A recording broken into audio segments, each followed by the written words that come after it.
আমাদের রাজ্যের মুখ্যমন্ত্রী কি মানসিক রোগী?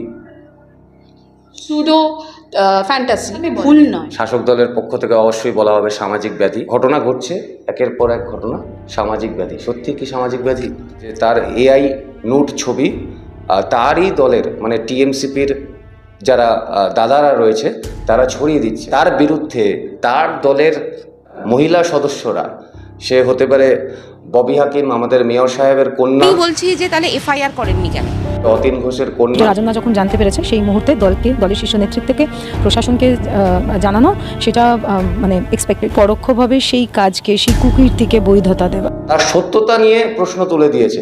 এটাও কি এই সমাজে এই ধরনের ঘটনা যে ঘটছে তার একটা কারণ নয়? অনেক সময় এটাকে হাতিয়ার করে অনেক মেয়ে মিসইউজ করছে, আর 5টা মেয়েকে ইন্সপায়ার করবে, মোটিভেট করবে যে হ্যাঁ এরকম কখনো তোমার সাথে হলে, আর কোনো মেয়ের সাথে হলে তারাও যেন এগিয়ে আসতে পারে, তারাও যেন এগিয়ে এসে বলতে পারে। ভাই, আমরা যেখানে বসে রয়েছি তার ঢিলছোড়া দূরত্বে কলেজে যে ঘটনা ঘটেছে, যে ছেলেটি অভিযুক্ত এবং যে নির্যাতিতা মেয়ে যার সঙ্গেই ঘটনা ঘটেছে, দুজনেই টিএমসি থেকেই বিলং করছে।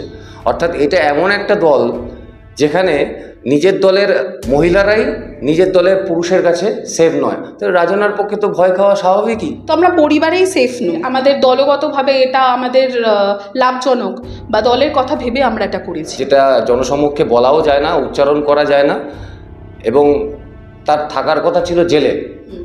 সে স্বমহিমায় ঘুরে বেড়াচ্ছে। আজকে যারা ভবিষ্যতের ধর্ষক তারা তাকে দেখে ইন্সপায়ার হবে না?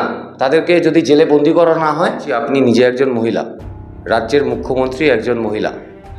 যখন এই ধরনের ধর্ষণের ঘটনা ঘটে, আমরা শুনেছিলাম ওনার মুখ থেকে যে খদ্দেরের সঙ্গে আলোচনায় কোনো সমস্যা হয়েছে বা লেনদেনের সমস্যা হয়েছে। কালিয়াগঞ্জের ক্ষেত্রে আমরা শুনেছিলাম যে লাভ অ্যাফেয়ার্স, প্রেমের সম্পর্ক ছিল। রাজ্যের মুখ্যমন্ত্রী এই ধরনের অন্যায় হলে যথাযোগ্য শাস্তির ব্যবস্থা যদি না করে এই ধরনের মন্তব্য করেন, এই বিষয়ে আপনি নিজে কি বলবেন? আপনি নিজে একজন মনোবিদ, নিজে একজন নারী। এই লিডাররাই তো তাহলে এই সমাজ অবক্ষয়ের জন্য দায়ী কিনা আপনার মনে হয়?